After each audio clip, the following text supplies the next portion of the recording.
My name is Thomas Mitchell. I'm 78 years old. I spent 43 years as a detective with the Chicago Police Department, Homicide Division. I solved 217 cases, put away 34 murderers, saved lives, served my city with everything I had. But I'm sitting here today in a nursing home, room 247, Oak Ridge Senior Care Facility in Schaumburg, Illinois. And I'm alone. My wife Karen divorced me 19 years ago. My daughter Rebecca hasn't spoken to me in 14 years. My son Michael sends a card at Christmas. That's it. Just a card. No visit. No phone call. Just his signature and, "Hope you're well, Dad." I have 3 grandchildren I've never met. Rebecca's 2 kids, Emma and Jack. Michael's daughter Sophie. They're 8, 6, and 4 years old. I've seen photos on Facebook that my nephew shows me. That's the only way I know what they look like. The nurses here are kind. They bring me my meals. They help me with my medications. They ask about my day,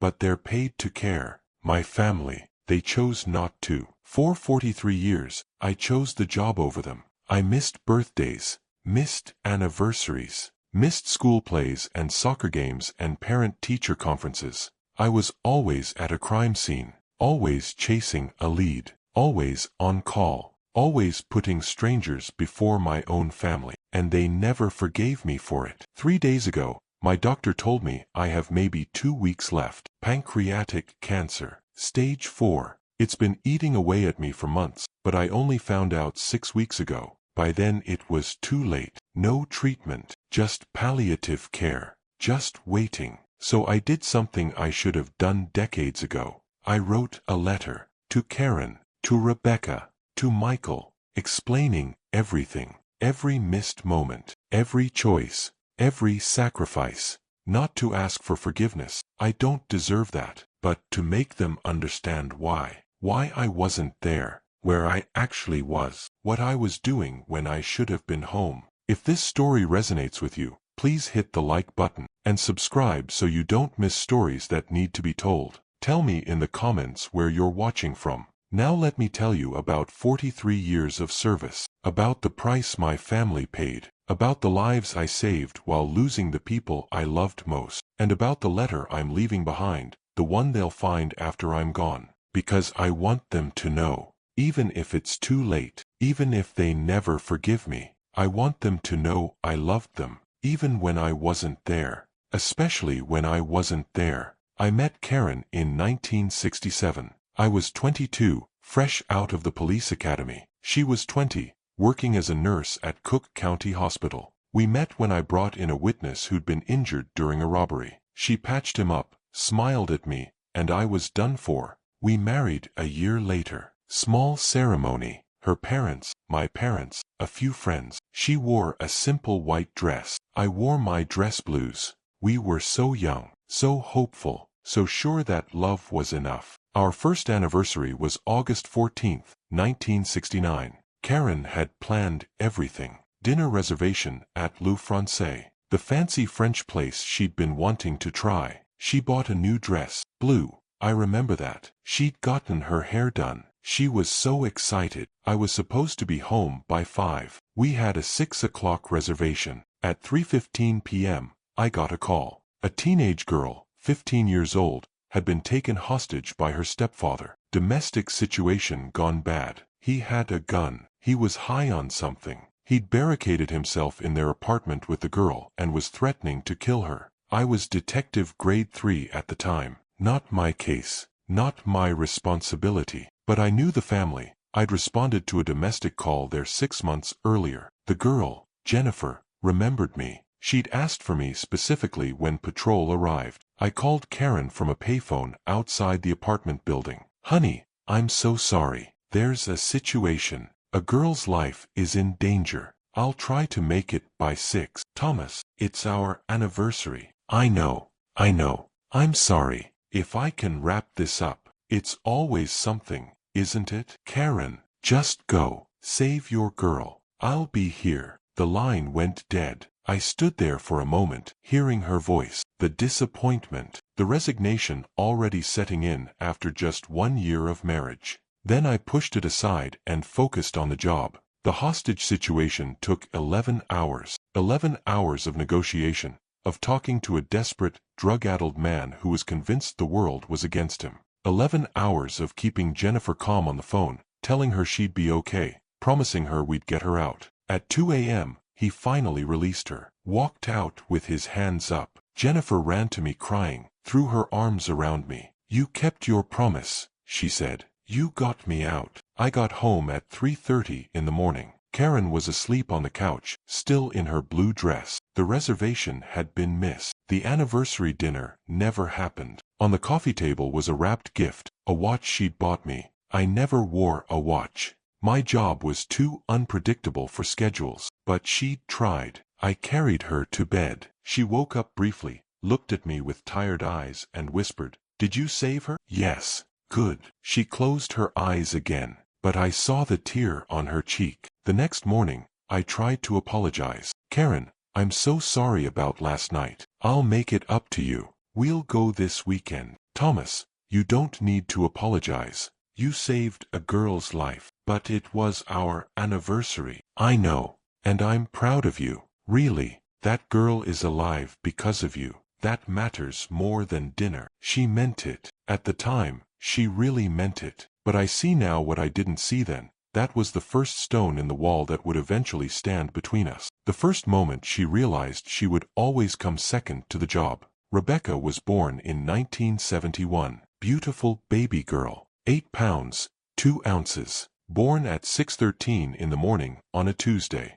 I wasn't there. I was at a crime scene. Triple homicide. 3 gang members killed execution style. We'd been working the case for 2 days straight. When Karen went into labor, her mother took her to the hospital. They called me at the scene. "Detective Mitchell, your wife is in labor." "How far apart are the contractions?" "I don't know, sir." Her mother called. "You should probably." "I'll be there as soon as I can. We're about to interview a witness. It's critical timing." The witness led us to the shooter. We made an arrest that afternoon. 3 families got justice for their murdered sons. I got to the hospital at 3 p.m. Rebecca was 8 hours old. Karen didn't say anything when I walked in, just handed me our daughter. "This is Rebecca, your daughter. She's perfect." "Yes, she is." "Karen, I'm sorry. The case." "There's always a case, Thomas.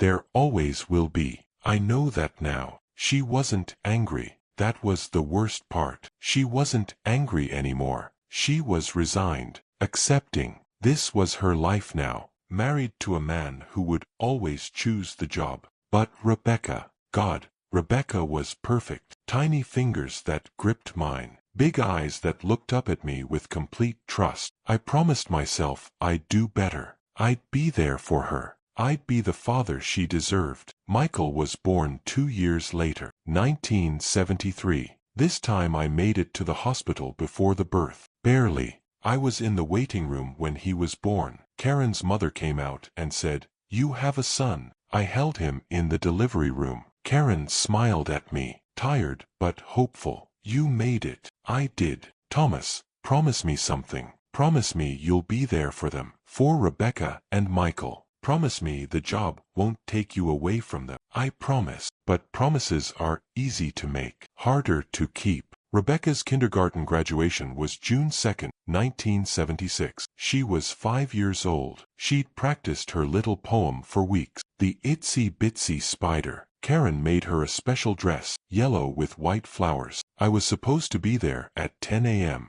At 9:15, we got a call. Child abduction. 7-year-old boy taken from his front yard. Amber Alert issued. Every detective on call. I called Karen. "Honey, I have to go. Child abduction. I'll try to make it for the end." "Thomas, she's been practicing for weeks." "I know. But this little boy. What about our little girl?" "Rebecca will understand. She's a good kid." Silence. Then, "Sure, Thomas. She'll understand. She always does." I worked that case for 48 hours straight. We found the boy, safe, hidden in a storage unit by his non-custodial father. Custody dispute gone wrong. The boy went back to his mother. Everyone was relieved. Crisis averted. When I got home, Rebecca was in her room, still wearing the yellow dress. "Hey, princess. I'm sorry I missed your graduation." "It's okay, Daddy. Did you do your poem?" "Yes."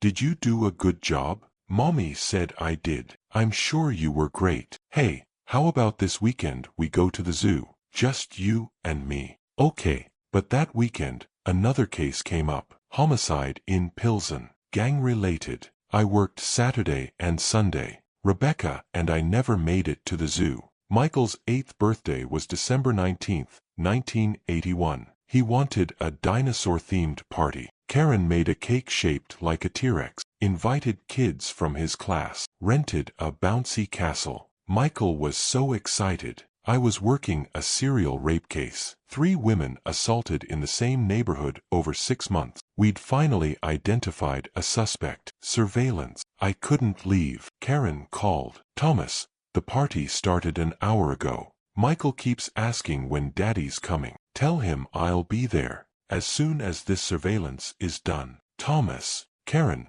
we're about to catch a rapist. I can't walk away now." "Can't or won't. That's not fair." "None of this is fair, Thomas." The suspect never showed. False lead. Wasted day. I got home at 9 p.m. The party was long over. Michael was in bed. I went to his room. He was awake, staring at the ceiling. "Hey, buddy. I'm sorry I missed your party." "It's okay. Did you have fun?" "Yeah." "What did you wish for when you blew out the candles?" He looked at me with those 8-year-old eyes. "I wished for you to come home." That broke something in me, but not enough. Not enough to change. Rebecca's high school graduation was June 5, 1989. She was valedictorian, straight A's, full scholarship to Northwestern. Karen was so proud. We both were. Rebecca was giving the valedictorian speech. She'd worked on it for months. Karen and I had front row seats.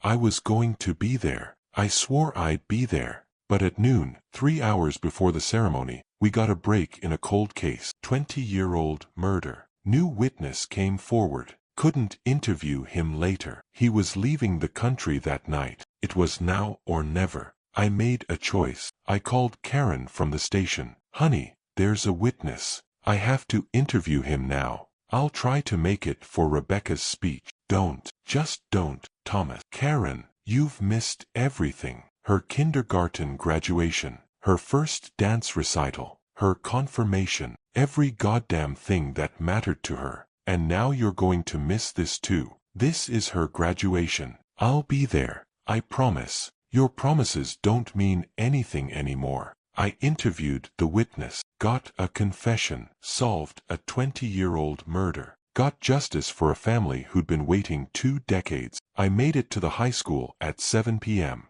The ceremony was over. Parents were milling around, taking photos. I found Karen and Rebecca outside. Rebecca saw me. Her face fell. Not angry, just empty, like she'd expected this. "I'm sorry, sweetheart. There was a break in a case." I tried. "It's fine, Dad." "Did you give your speech?" "Yes." "How did it go?" She handed me a printed copy. "You can read it." Then she walked away. Went to take photos with her friends. Friends who had both parents there. Parents who didn't miss the important moment. Karen looked at me. "I want a divorce." "What?" "I want a divorce, Thomas. I can't do this anymore." "Karen, I know I screwed up today, but today." "Thomas, you've been screwing up for 20 years. Rebecca doesn't trust you anymore. Michael barely knows you. And I'm tired of making excuses for why their father is never home. I'm providing for this family. I'm keeping the city safe. You're keeping everyone safe except us. You're saving everyone except your own children." We stood there in the parking lot of Rebecca's high school, graduates celebrating around us, and I saw my marriage ending. But even then, I thought I could fix it. I thought if I just explained better, she'd understand. The job was important. Lives were at stake. I was making a difference. What I didn't understand was that I'd already lost them. Rebecca, Michael, Karen, they were already gone. I just hadn't admitted it yet. Karen filed for divorce in August 1989. 2 months after Rebecca's graduation. 21 years of marriage. Over. She didn't ask for much. Just the house, which I'd barely been in anyway, and fair custody of Michael, who was 16. Rebecca was 18, legally an adult, heading to Northwestern. Karen said Rebecca could make her own decisions about seeing me. Rebecca chose not to. I saw her twice during her freshman year at Northwestern. Coffee meetings. Awkward. She'd ask about work. I'd ask about classes. We'd run out of things to say after 20 minutes. Sophomore year, she stopped returning my calls. Michael lived with Karen but would visit me some weekends. Forced visits. Court-ordered until he turned 18. He'd sit in my apartment. I'd moved to a one-bedroom in Lincoln Park and watch TV. We barely talked. When he turned 18 in 1991, the visits stopped. Dad, I don't want to do this anymore. Do what? Pretend we have a relationship. You don't know me. I don't know you. Let's just be honest about it. Michael, I'm your father. You're the guy whose DNA I share. That's different from being a father. That's not fair. You want to talk about fair? You missed every baseball game I ever played. Every single one. Do you even know what position I played? I didn't. God help me. I didn't know. Shortstop, he said, seeing my face. I played shortstop for 4 years. Started varsity sophomore year. But you wouldn't know that, because you were never there. Michael, I was working. I was trying to provide. We didn't need money, Dad. We needed you. Mom worked. We would have been fine financially. What we needed was a father who showed up. You chose not to. I didn't choose the job over you. Yes, you did. Every single time. And now you want credit for being my father? You didn't earn that. You just happened to be there when I was conceived. That's it. He left. I didn't see him again for 3 years, but I kept working. Cases kept coming. 1992, 1993, 1994. I made detective grade 1, highest rank. Solved some of the city's toughest cases. In 1995, I cracked a serial killer case that had stumped the department for 3 years. 5 murders. Young women. Brutal. We'd had nothing. No DNA. No witnesses. No leads. I worked that case obsessively. 16-hour days. 7 days a week. I reviewed every file, every piece of evidence, every witness statement from scratch. Found a pattern everyone else had missed. A specific type of electrical tape used on the victims. Tracked down the manufacturer. Found distributors. Cross-referenced purchases with known offenders in the area. Led us to Harold Dean Sutton. Electrician. 53 years old. Lived alone. Basement full of trophies from his victims. We arrested him. 5 families got closure. 5 murdered girls got justice. The city honored me. Mayor presented me with a medal. Chicago Tribune ran a feature, The Detective Who Never Quits. I called Rebecca to tell her. Left a voicemail. Hey sweetheart, it's Dad. I know we haven't talked in a while, but I wanted you to know, we caught the serial killer. The one all over the news. I'm the one who cracked it. Thought you'd want to know. Proud of me. Call me back. She didn't call back. Sent a text 2 days later. Congrats on your case. I'm sure those families appreciate it. Cold. Distant. But at least she responded. Michael got married in 1998. I got an invitation. Actually got an invitation. I was shocked. Called him. Michael, thank you for inviting me to your wedding. Mom said I should. Oh, but I need to tell you something, Dad. You're invited as a guest, not as father of the groom. I've asked Karen's stepfather, Rick, to walk me down the aisle. He's been more of a father to me than you ever were. That hurt worse than the divorce, worse than Rebecca's silence. My son, my only son, asking another man to stand in my place because I'd forfeited that right. Michael, I understand. I'll be there. Just happy to be included. I went to the wedding, sat in the back, watched Rick, a good man, accountant, someone who showed up for his family, walk my son down the aisle. Watched Michael smile at him with genuine affection, the kind of affection he'd never shown me. At the reception, Michael introduced me to his bride, Jennifer. Jen, this is my biological father, Thomas. Dad, This is my wife. Biological father. Not dad. Not father. Biological father. We shook hands, made small talk. Then Michael and Jennifer went to dance, and I sat alone at a table in the back, watching my son celebrate the biggest day of his life while treating me like a stranger. I left early, went back to my apartment, poured a drink, sat in the dark, and I thought about all the choices I'd made, all the cases I'd solved, all the lives I'd saved. Was it worth it? Was solving Harold Dean Sutton's case worth missing Michael's childhood? Was interviewing that witness worth missing Rebecca's graduation?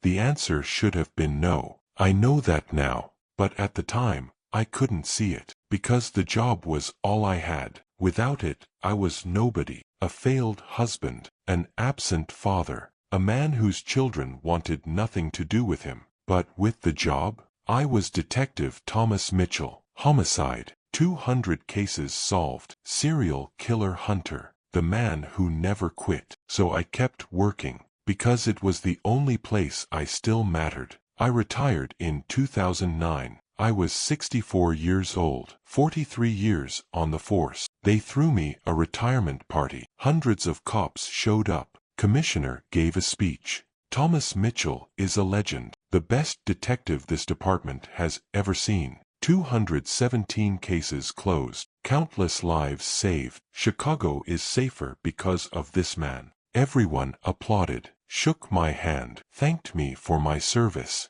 But when the party was over and I went home to my apartment, I was alone. No family, no Karen, no Rebecca, no Michael, just me and a plaque that said, "Outstanding service." I tried to reconnect with my kids, called Rebecca, got voicemail, left a message, "Hey sweetheart, it's Dad. I retired. Finally. I know I wasn't there when you were growing up, but maybe now we could try again? Maybe have dinner? I'd love to see you." She texted back 3 days later, "I'm busy with my own family now. Maybe another time." But another time never came. Tried Michael. He answered, "Progress. Michael, it's Dad. I retired. Thought maybe we could grab a beer sometime." "Dad, I don't think that's a good idea." "Why not?" "Because you're a stranger to me. We don't have a relationship. And honestly, I don't want one. I have a father, Rick. He's been there for me, helped me buy my house,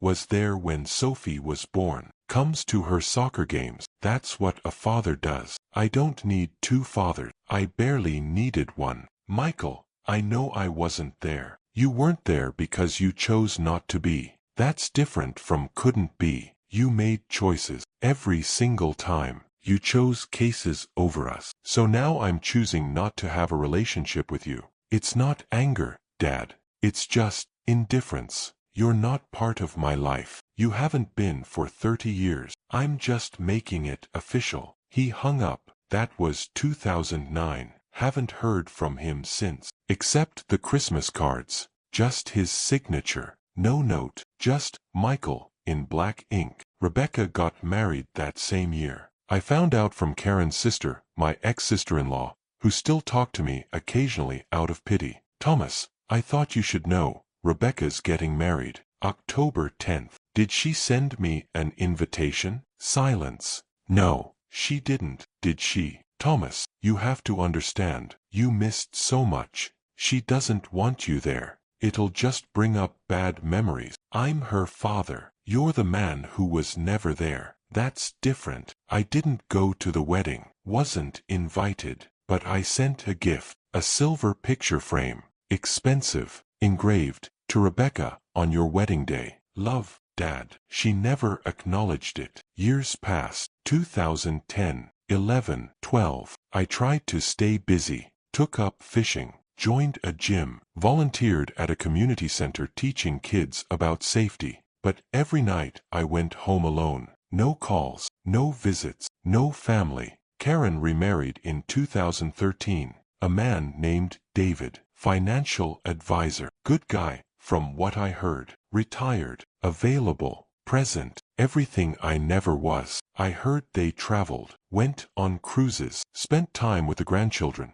Rebecca's kids Emma and Jack. Michael's daughter Sophie. My grandchildren, who didn't know I existed. In 2017, I had a heart attack. Minor. Went to the hospital alone. Called Michael from my hospital bed. Michael, it's Dad. I'm in the hospital. Had a heart attack. I'm okay, but I wanted you to know. I'm glad you're okay. Could you come visit? I'm at Northwestern Memorial. Pause. Long pause. Dad, I don't think so. Michael, I almost died, but you didn't. You're fine. Look, I'm sorry you had a heart attack. I'm glad you're recovering, but I'm not coming. It wouldn't be fair to my family, to Karen and Rick and Sophie, to pretend we have a relationship we don't have. I'm your father, on paper, not in reality. Take care, Dad. He hung up. I recovered alone, went home alone, started thinking about what would happen when I actually died. Who would come to my funeral? Would anyone? In 2019, I moved into Oak Ridge Senior Care. I was 74. The heart attack had scared me. Living alone didn't seem safe anymore. Oak Ridge was nice, clean, staff was good. Other residents were friendly, but I didn't have visitors. Other residents had families, grandchildren who came every Sunday, spouses who ate meals with them, children who took them out for birthdays. I had no one, but I still had my memories. 43 years of cases, lives saved, murders solved. I'd mattered to those people, to the families who got justice, to the victims who got peace. That had to count for something, didn't it? 6 weeks ago, I started having stomach pain, bad pain. The nurses at Oak Ridge sent me to the hospital. Tests, scans, waiting. Dr. Sarah Patel came into my room with a folder. Her face told me everything before she spoke. Mr. Mitchell, I'm very sorry. It's pancreatic cancer, stage 4. It's metastasized to your liver. What's the prognosis? Without treatment, maybe 2 to 3 months. With treatment, chemotherapy, maybe 6 months. But given your age and the advanced stage, treatment would be very difficult. Quality of life would suffer significantly. And if I choose no treatment, then we focus on comfort, pain management, making your remaining time as peaceful as possible. I'm sorry, Mr. Mitchell. I wish I had better news. I sat with that information. 78 years old, pancreatic cancer, 2 to 3 months, maybe less. Do I tell my family? I asked. Dr. Patel looked at my chart. At the emergency contact section, it listed Michael, a phone number that was probably outdated. Do you have family, Mr. Mitchell? I have a daughter, a son, 3 grandchildren I've never met, an ex-wife who remarried. They don't talk to me. Why not? Because I was a cop, homicide detective, 43 years. I missed everything. Every birthday, every graduation, every important moment. I was always at a crime scene, always chasing a case, and they never forgave me. Do they know how important your work was? How many lives you saved? I don't think they care. Dr. Patel sat down. Mr. Mitchell, I've been a doctor for 20 years. I've given this diagnosis to a lot of people, and the ones who die with the most regret are the ones who die alone. If you want to reach out to your family, now is the time. What if they don't want to hear from me? Then at least you tried. I went back to Oak Ridge, sat in my room, looked at my phone. Rebecca's number, had it changed? Probably. Michael's number, disconnected, most likely. Karen's number, did she even want to hear from me? I couldn't call them, couldn't face the rejection again. Not now, not when I was dying. But I could write them a letter, explaining everything, every missed moment, every choice, every case that took me away, not to excuse it, not to ask for forgiveness, just to explain, to let them know I loved them, even when I wasn't there. So I started writing. Dear Karen, Rebecca, and Michael. It took me 3 days, writing by hand. My fingers cramped, my hand shook, but I kept going, page after page, explaining our first anniversary, why I missed it, the 15-year-old hostage, Jennifer, how she'd lived because I was there, Rebecca's birth, why I was late, the triple homicide, 3 families who got justice because I stayed, Rebecca's kindergarten graduation, why I wasn't there, The abducted 7-year-old. How we found him because I didn't leave. Michael's 8th birthday. Why I missed it. The serial rapist. 3 women who were safer because we caught him.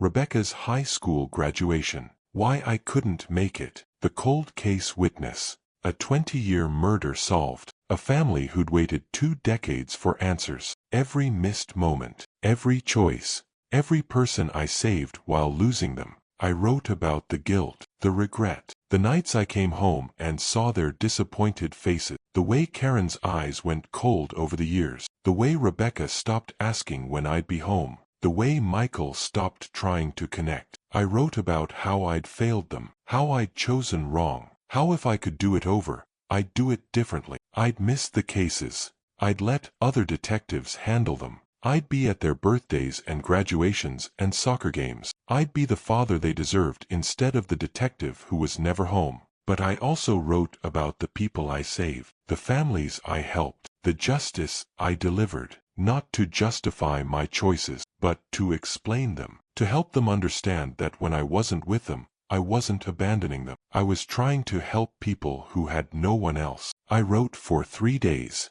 13 pages, single-spaced. My final testimony, my last attempt to be understood. At the end, I wrote, I know this letter won't make up for 43 years of absence. I know it won't erase the pain I caused, but I wanted you to know the truth. I wanted you to understand that when I wasn't there, it wasn't because I didn't love you. It was because I loved you enough to do a job that took me away from you. I wanted to make the world safer for you, for other children, for families like ours. I failed you as a father. I know that, but I hope, I pray, that you can understand why. And I hope that someday, when you think of me, you'll remember not just the moments I missed, but the lives I saved, the children who came home to their parents, the families who got justice, the city that was a little safer because I was there. I love you. I have always loved you, even when I wasn't there, especially when I wasn't there. I'm sorry, Dad. I sealed the letter in an envelope, addressed it to Karen, included her address, looked it up online, wrote on the front, to be opened after my death, gave it to the Oak Ridge administrator. When I die, please mail this to this address. Of course, Mr. Mitchell. 3 days ago, the pain got worse. Dr. Patel came to Oak Ridge. Mr. Mitchell, it's progressing faster than expected. I'd say you have maybe 2 weeks. We'll increase your pain medication. Will anyone be with me when it happens? She looked at my chart again. No family listed for notification. No visitors log entries. The nurses will be with you. You won't be alone. But I would be. I'd be alone. Just like I'd been alone for the past 20 years. Dying in a nursing home with nurses I'd known for 5 years. No wife. No children. No grandchildren. This is what I'd earned. 43 years of service. 217 solved cases. Countless lives saved. A plaque. A pension. And a lonely death. But maybe, when they read the letter, they'd understand. Maybe they'd know I loved them. Maybe they'd tell their children, my grandchildren I never met, that their grandfather wasn't a bad man, just a flawed one. A man who tried to do good in the world and paid a terrible price. Or maybe they'd read it and feel nothing. Maybe it's too late. Maybe some wounds don't heal. Some absences can't be explained. Some love doesn't matter when it's not there when you need it. I don't know. I'll never know, because I'll be gone before they read it. But I had to try. One last time. One final attempt to be understood. To be remembered for more than just the father who was never there. To be remembered as the man who saved lives. Even if I couldn't save my own family, the pain is worse today. The morphine helps, but not enough. Dr. Patel says it's any day now. My body is shutting down. I sleep most of the time. Wake up disoriented. The nurses are kind. They hold my hand sometimes. Tell me I'm not alone. But I am alone. Yesterday, or was it 2 days ago, I had a dream. I was young again, back in the badge, chasing a suspect through the south side. I caught him, brought him in. Another case solved. Another family saved. I woke up and forgot where I was. Thought I was in my old apartment. called out for Karen. "Honey, I'm home. Where are you?" The nurse, Maria, I think her name is, came in. "Mr. Mitchell, you're at Oak Ridge. Remember, where's Karen?" "You don't live with Karen anymore, sir. You've been divorced for many years, and it all came back. The empty years, the silence, the loneliness. Did anyone call?" I asked, hoping, always hoping. "No, sir. No calls today. Of course not. Why would they call? They don't know I'm dying. And even if they did, would they come? Would Rebecca leave her family to sit with the father who was never there? Would Michael take time off work to hold the hand of a man he barely knows? No, I don't think they would." This morning, Father Joseph came, the chaplain from St. Patrick's. Someone at Oak Ridge called him. "Last rites, I suppose." "Thomas, how are you feeling?" "Like I'm dying." "Are you at peace?" "No." "What troubles you?" "My family. I failed them, and now I'm dying alone because of it." Father Joseph sat beside my bed. "Thomas, I've read your file. 43 years as a detective. 200 cases solved. That's remarkable service." "It doesn't matter. My children don't care about my cases. They care that I wasn't at their birthdays." "Have you asked for forgiveness?" "I wrote them a letter, explaining everything. They'll get it after I die." "Why wait? Why not reach out now?" "Because they won't come. And I'd rather die hoping they might understand someday than know for certain they won't." Father Joseph prayed with me, or tried to, but I don't think God is listening. If he were, my family would be here. Rebecca's perspective, unheard. "I'm 36 years old. I have 2 kids, a husband, a good life, and I haven't spoken to my father in 14 years. Yesterday, Mom called. "Rebecca, I think you should reach out to your father." "Why?" "Because he's old, because life is short, because maybe it's time." "Time for what, Mom? For me to pretend he was a good father?" "He wasn't. He was never there." "I know. But Rebecca, he's 78. He won't be around forever. And whose fault is that? He chose his job over us, every single time. He doesn't get forgiveness just because he's old." "I'm not asking you to forgive him.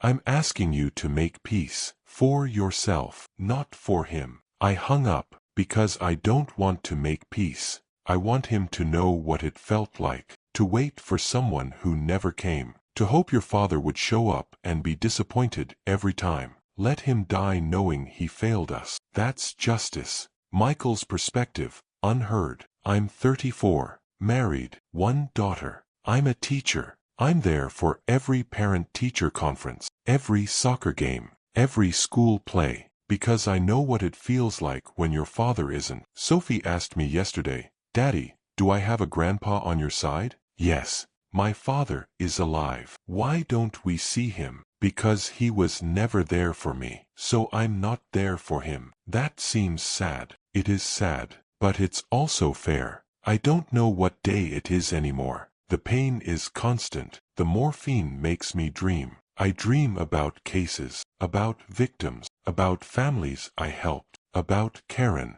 about Rebecca as a little girl, about Michael playing baseball. I dream I'm at Michael's baseball game, watching him play shortstop. He hits a home run, looks at me in the stands, smiles. "Did you see that, Dad?" "I saw, buddy. I'm so proud." Then I wake up, and the stands are empty, because it was just a dream. I was never at his games, never saw him play, never knew he was shortstop until he told me at 18, right before he cut me out of his life. Maria the nurse comes in. "Mr. Mitchell, would you like me to call anyone?" "There's no one to call. No family. They don't want to hear from me." She looks sad. "Pity. I hate pity, but I suppose I've earned it. Would you like me to sit with you?" "You don't have to." "I know, but no one should die alone." So Maria sits with me. This stranger, this kind woman who's paid to care. She holds my hand, tells me about her day, about her children, about her life. And I pretend she's Rebecca. Pretend my daughter came. Pretend I didn't die alone. The pain is fading now. Or maybe I'm just fading. Hard to tell. I think about the letter, Hope they read it. Hope they understand. Hope that someday my grandchildren, Emma, Jack, Sophie, will ask about me. And maybe Rebecca or Michael will say, your grandfather was complicated. He wasn't there, but he saved a lot of people. He mattered to someone. That's all I want. To matter. To have mattered. To be remembered for something other than absence. The room is getting dark, or my eyes are closing. Maria is still holding my hand, still talking. I hear her voice, distant, soft. Mr. Mitchell, can you hear me? Yes. You're not alone. I'm here. Thank you. And then the darkness comes, and I hope, that somewhere, in some way, I did enough good to balance the bad. That the lives I saved weighed more than the family I lost. But I'll never know, because I'm gone.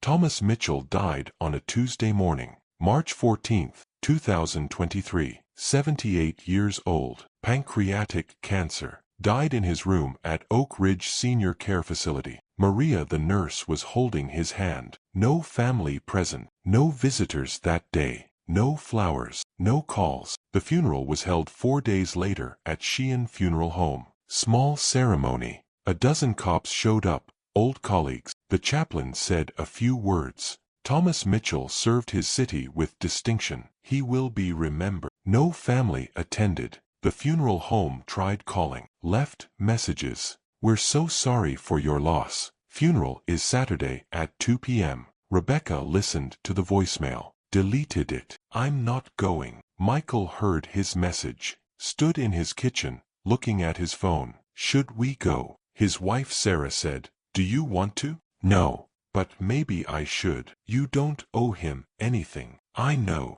Michael didn't go. Karen heard about the death from her sister, sat on her couch with David, her husband. Thomas died. I'm sorry. I'm not. He died the way he lived, alone. So Thomas Mitchell was buried in a cemetery in Schaumburg. Small gravestone. Thomas Mitchell, detective, CPD, 1945 to 2023. No epitaph, no beloved father, or loving husband, just his name and years. A life reduced to dates. 2 weeks after the funeral, Karen received a letter, large envelope, forwarded from her old address. Return address, Oak Ridge Senior Care Facility. She opened it, saw Thomas's handwriting, shaky, old, but unmistakably his. To be opened after my death. She sat at her kitchen table, hands shaking. David beside her. Should I read it? That's up to you. She opened it. 13 pages, single space. His final words, his explanation, his apology, his love. Karen read in silence,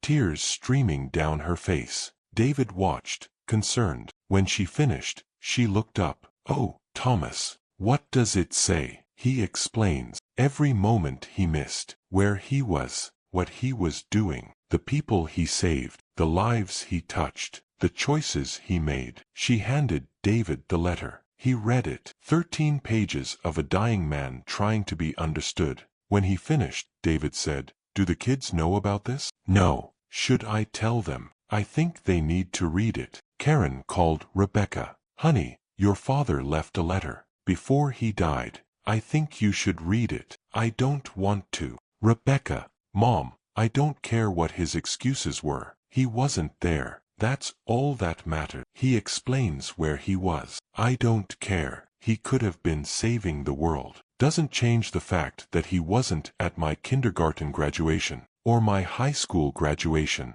or my wedding. Rebecca, he loved you. Then he had a funny way of showing it. But 3 days later, Rebecca drove to Karen's house. Can I see it? The letter. Karen handed her the envelope. Rebecca sat on the same couch where she'd grown up, where she'd waited for her father to come home so many nights, where she'd cried when he missed her graduation. She read 13 pages. Every missed moment explained. Rebecca reads in silence. Pages turn. Tears fall. When she finished, she looked at her mother. He was at a hostage situation. On their anniversary, saved a 15-year-old girl. I know. He missed my birth because he was arresting a triple murderer. I know. He missed my kindergarten graduation because a 7-year-old was abducted. Yes.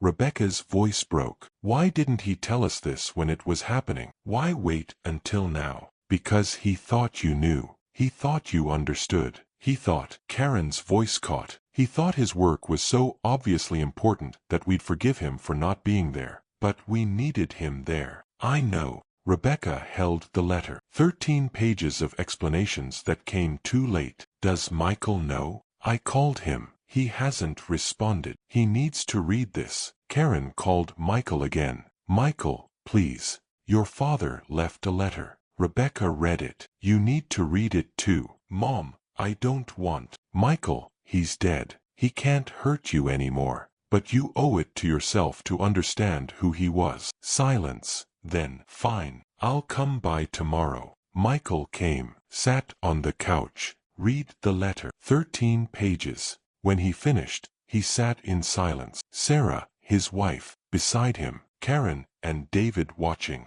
He missed my 8th birthday, Michael said quietly, because he was trying to catch a serial rapist. 3 women were safer because he stayed on that surveillance. Yes, Karen said. He wasn't at my high school games because he was solving murders. 200 murders. 200 families who got justice because he was there instead of at my games. Yes. Michael's hands shook. Why does this make it worse? Why do I feel worse now than I did when I just thought he was a selfish bastard? Because now you know he wasn't selfish, Rebecca said. He was selfless. Just not toward us. They sat there, brother and sister, reading their father's final words, understanding, for the first time, the weight he'd carried, the choices he'd made, the price everyone paid. Should we tell the kids? Michael asked. Emma, Jack, Sophie, should they know they had a grandfather? I don't know, Rebecca said. What would we tell them? That he was a hero to strangers and a ghost to us. That he saved lives, Karen said. That he mattered. That he loved you even when he wasn't there.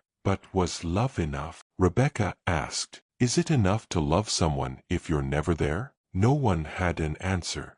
3 months after Thomas Mitchell's death, Rebecca did something she hadn't done in 14 years. She went to her father's grave. Schaumburg Cemetery, Section D, Plot 247. Simple gravestone. Thomas Mitchell, Detective, CPD, 1945 to 2023. She brought flowers, white roses. His favorite, though she'd forgotten that until she saw them at the florist and remembered him bringing them home to Karen once, decades ago. She stood at the grave, alone. Her kids were at school, her husband at work. Just Rebecca and the ghost of her father. Hi, Dad. I read your letter. The wind blew. Trees rustled. Silence. I understand now. Where you were. What you were doing. The people you saved. I understand. She knelt, placed the flowers. But I'm still angry. Because you had choices. Every time. You could have let someone else take the case. Someone else could have saved those people.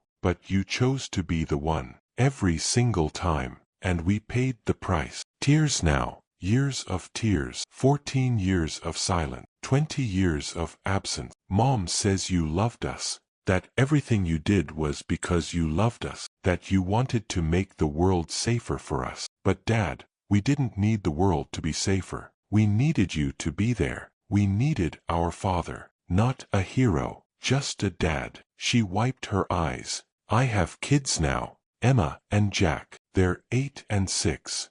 And I'm at every school event, every soccer game, every parent-teacher conference, because I know what it feels like when your parent doesn't show up. I won't do that to them. I won't choose anything, not a job, not a cause, not anything, over being there. She touched the gravestone. Cold, stone, final. But I also understand something I didn't before. You really believed it mattered. The cases, the victims, the justice. You really believed you were doing the right thing. And maybe you were. Maybe those 15-year-old hostages and 7-year-old abducted children and murdered girls deserved a detective who never gave up. Maybe they needed you more than we did. Rebecca stood. I forgive you, Dad. Not because you deserve it, but because I need to. Because carrying this anger for the rest of my life isn't fair to me or to Emma and Jack. So I forgive you. And I'll tell Emma and Jack about you someday. I'll tell them their grandfather was a detective who saved 200 lives, who caught serial killers and helped families and made the city safer. And I'll tell them that sometimes good people make choices that hurt the people they love, and that it's complicated, and that forgiveness is hard but necessary. She turned to leave, then stopped. I love you, Dad. I wish I'd said it when you were alive, but I'm saying it now. I love you, and I'm proud of you, even though it hurt. Michael came to the grave 2 weeks later, brought Sophie, his daughter, 4 years old. Sophie, this is your grandfather's grave. You never met him. He died before you could, but I wanted you to see it. Sophie looked at the gravestone. What was he like? He was a detective, a really good one. He solved crimes and helped people. Like a superhero? Michael smiled sadly. Yeah, kind of like a superhero. But superheroes miss a lot of normal life. They miss birthdays and soccer games and bedtime stories, because they're always saving people. Did Grandpa save people? Yeah, he saved a lot of people. But he wasn't at your birthdays? No, he wasn't. That seems sad. It is sad. But Sophie, sometimes people have to choose, and Grandpa chose to help people who had no one else, and that made him a good detective, but it made him a hard father to have. Sophie picked a dandelion, blew on it, seeds scattered over the grave. Can I tell you a secret, Daddy? Of course. I'm glad you come to my soccer games. Michael hugged his daughter. Me too, sweetie. Me too. Karen's perspective. I'm 74 now. Thomas has been gone 3 months. I thought I'd feel relief, or vindication. See, this is what you earned. You died alone because you were always alone, but instead, I feel sad. I reread his letter last night. David was asleep. I sat in the kitchen with a cup of tea and read it again. 13 pages. And I saw it differently this time. Not excuses. Not justifications. Just a man trying to explain an impossible choice. Save strangers or be with family. Stop a serial killer or attend a graduation. Catch a murderer or make a birthday party. And he chose wrong. By our standards, by family standards, he chose wrong. But by those 15-year-old hostages, by those abducted children, by those murder victims' families, he chose right. Thomas was never going to be a good father. That's the truth. His brain didn't work that way. He saw someone in danger and he couldn't walk away. Couldn't let someone else handle it. Couldn't prioritize birthdays over murders. That made him a terrible husband, an absent father, but it also made him a great detective. 217 cases, 217 families who got justice, countless lives saved. Was it worth it? I don't know. Ask me tomorrow and I might say no. Ask me the day after and I might say yes. All I know is this: Thomas Mitchell loved us, in his way, and he died hoping we'd understand. And maybe, we finally do. 6 months later, Rebecca sat at her kitchen table with a notebook, started writing. Dear Emma and Jack, someday you'll ask about your grandfather on my side, your Grandpa Thomas. I want to tell you his story while it's fresh in my mind. Your grandfather was a detective, a homicide detective with the Chicago Police Department. For 43 years, he solved 217 murder cases. He caught serial killers. He saved kidnapped children. He brought justice to families who'd lost everything. But he was also absent. He missed my kindergarten graduation, my high school graduation, my wedding. He missed your Uncle Michael's childhood. He was always at a crime scene, always chasing a case, always saving someone else's family instead of being with his own. For a long time,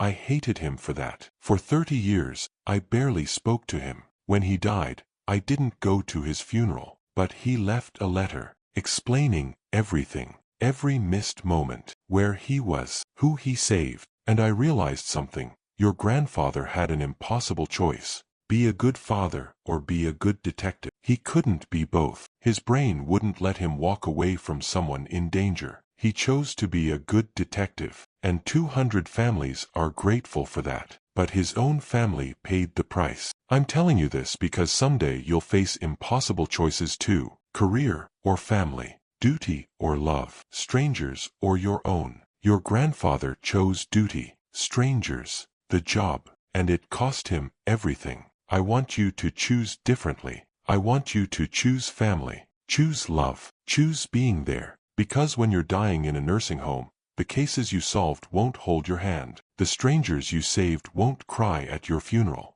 Your family will, if you haven't lost them. But I also want you to understand, your grandfather wasn't a bad man. He was a complicated man, a hero to people he never met, a ghost to the people who loved him. And I forgive him, and I hope he's at peace. Love, Mom. Rebecca folded the letter, put it in a box with Thomas's letter to her. Letters for her children, so they'd understand, so they'd know, so they'd choose better. The gravestone. 1 year after Thomas Mitchell's death, Rebecca and Michael returned to the grave, brought a new plaque to add to the simple stone. Thomas Mitchell Detective, CPD 1945 to 2023. He saved lives. He missed ours. We forgive him. Michael placed it on the grave. Is this okay? The wording. It's honest, Rebecca said. That's all we can be. They stood there, brother and sister, at their father's grave, finally understanding what took 78 years and a letter to learn, that love and absence can coexist, that a man can be both hero and failure, that some choices have no right answer, and that forgiveness, even late, matters. If this story moved you, please hit the like button and subscribe so you don't miss important stories like this. Drop a comment telling me where you're watching from. Thank you for listening. Dear Karen, Rebecca, and Michael, if you're reading this, I'm gone. I've thought about writing this letter for years, but I never had the courage until now. Until it's too late to hear your response. Maybe that makes me a coward. Add it to the list. I know I was a terrible husband, a terrible father. I know I missed everything that mattered to you. And I know saying, I'm sorry, doesn't change anything. But I need you to understand why. Not to excuse it, just to explain it. Karen, our first anniversary. August 14th, 1969. You'd made that reservation at Le Francais. You wore that beautiful blue dress. You'd gotten your hair done. You were so excited. I missed it. And for 30 years, you thought I chose work over you. That I didn't care. That I forgot. But here's what really happened. At 3:15 that afternoon, I got a call. A 15-year-old girl named Jennifer Hartley had been taken hostage by her stepfather. He was high. He had a gun. He'd barricaded them in their apartment. He was going to kill her. I'd responded to their home 6 months earlier for a domestic call. Jennifer remembered me. When patrol arrived, she asked for me, by name. A terrified 15-year-old girl asked for me because she trusted me. I could have said no. I could have let another detective handle it. I could have come home to you, to our anniversary dinner. But Karen, I thought about what would happen if I said no. If another detective went, someone Jennifer didn't know, someone she didn't trust, would she talk to them? Would she stay calm? Or would she panic? And I thought, if I don't go, and that girl dies, I'll never forgive myself. But if I go and save her, maybe you'll understand. Maybe you'll forgive me for missing one dinner. I was wrong. You didn't understand. You didn't forgive. And I don't blame you. But Karen, Jennifer Hartley is alive today. She's 49 years old now. She's a teacher. She has 3 kids. Her whole life, her husband, her children, her students, all of that exists because I stayed at that hostage situation for 11 hours instead of coming home to you. Was it worth it? I don't know. Ask me and I'll give you a different answer every time. Rebecca, you were born June 7th, 1971, 6:13 in the morning. I wasn't there. I was at a crime scene. Triple homicide. 3 gang members executed. For 40 years, you thought I chose a case over witnessing your birth, that I didn't care enough to be there. But sweetheart, here's what happened. We'd been working that case for 48 hours straight. No sleep, no breaks. We had a witness who'd finally agreed to talk. But he was scared. He'd only talk to me. Said if I left, the deal was off. I was literally interviewing him when your grandmother called and said you were in labor. The contractions were 7 minutes apart. Early labor. I had time. Or so I thought. I made a choice. Finish the interview, catch the killer, then get to the hospital. The interview took 3 hours.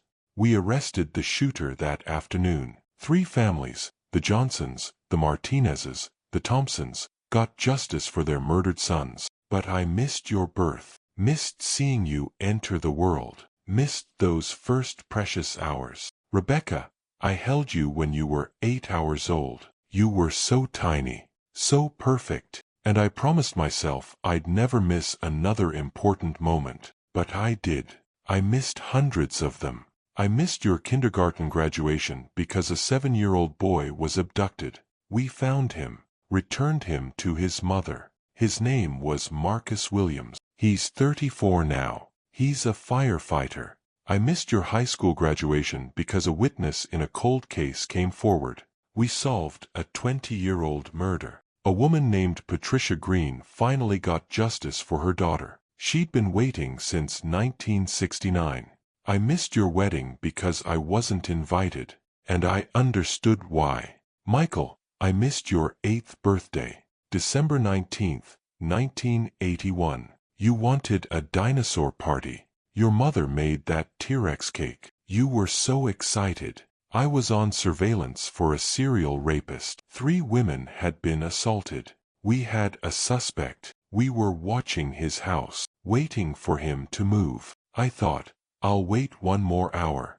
If nothing happens, I'll leave. I'll make it to the party. But then he came out, started walking toward the neighborhood where the attacks happened. We had to follow. We arrested him that night, prevented a 4th assault, maybe a 5th, maybe more. 3 women were safer because I stayed on that surveillance. But you celebrated your 8th birthday without your father. I remember you telling me, years later, that you wished for me to come home when you blew out your candles. That broke my heart. Still does. Michael, I can't explain why I chose strangers over my own son, except to say, those women had no one else. You had your mother. You had family. You had people who loved you. Those women only had me. A detective who wouldn't give up, who'd stay on surveillance until the job was done. Was that fair to you? No. Should I have left? Probably. Do I regret staying? I don't know. What I do know is this. You grew up without a father who was present, and those women got to grow old without being raped again. Both of those things are true. Both of those things matter. I could list every moment I missed, every birthday, every soccer game, every parent-teacher conference, every Christmas morning where I was called away, every promise I broke. But you already know all of that. You lived it. You felt it. You waited for me to come home and I never did. What you didn't know was where I was, what I was doing, who I was helping. I spent 43 years as a detective, solved 217 homicide cases, caught 34 murderers, saved 18 kidnapped children, prevented God knows how many future crimes by getting dangerous people off the streets. 217 families got closure because of me. 18 children came home because of me. Hundreds, maybe thousands, of potential future victims were spared because I never quit, never walked away, never said, that's someone else's problem. But I also lost my family because of it. Lost my wife, lost my children, died alone in a nursing home with strangers holding my hand. So was it worth it? I've asked myself that question every day for 20 years, and here's my answer. I don't know, and I'll never know, because there's no way to measure the worth of the lives I saved against the life I lost with you. What I do know is this. I made choices every single day, and those choices had consequences for you, for me, for the people I saved. I'm not asking you to forgive me. I don't deserve forgiveness. I'm just asking you to understand. When I wasn't at your birthday, I was preventing someone else from mourning their child. When I wasn't at your graduation, I was giving another family closure. When I wasn't at your wedding, I was catching killers who would have killed again. I failed you as a father. I know that. I'll never stop knowing that. But I saved lives, a lot of them, and they mattered too. I just wish I'd figured out how to do both, to be a good father and a good detective. But I couldn't. My brain doesn't work that way. When someone was in danger, I couldn't walk away. Couldn't say, someone else will handle it. Couldn't prioritize birthdays over murders. That made me a great detective and a terrible father. Karen, I loved you. I know I didn't show it. I know I was never home. I know I put you through hell. But I loved you. Every day. Even when I was at crime scenes and you were home alone. Even when you were crying and I was chasing suspects. Even when you finally left me and I couldn't blame you. I loved you. Rebecca, you're so much like your mother. Strong, independent, smart. You didn't need me. And maybe that's why I thought it was okay to be absent. Because you'd be fine without me. And you were. You are. But I'm sorry I wasn't there to see it. To be part of it. To be your dad instead of just your DNA. Michael, I'm proud of you. You're a better father than I ever was. You're there for Sophie. You don't miss her games. You don't choose work over her. You learned from my mistakes. That's something. I'm dying now. Pancreatic cancer. 2 weeks, maybe less. I'm alone. In a nursing home. No family. No visitors. Just nurses who are kind because it's their job. This is what I earned. 43 years of service. 217 families who got justice. And a lonely death. But I need you to know something. I don't regret the work. I can't. Because those families needed me. Those victims needed me. Those children needed me. What I regret is not figuring out how to give you what you needed too. I love you. All of you. I have always loved you. Even when I wasn't there. Especially when I wasn't there. Because every time I stayed at a crime scene instead of coming home, I was thinking, I'm making the world safer for them. For Karen. For Rebecca. For Michael. For all the families like ours. I just didn't realize that you didn't need a safer world. You needed me. By the time you read this, I'll be gone. You'll never have the chance to tell me you understand. Or that you don't. You'll never have the chance to forgive me. Or to stay angry. All you'll have is this letter. My explanation. My apology. My love. I hope it's enough. I hope you can look at your own children, my grandchildren I never met, and tell them their grandfather was complicated, flawed, absent, but not evil, not uncaring, just torn between two impossible duties, and I hope they choose better than I did.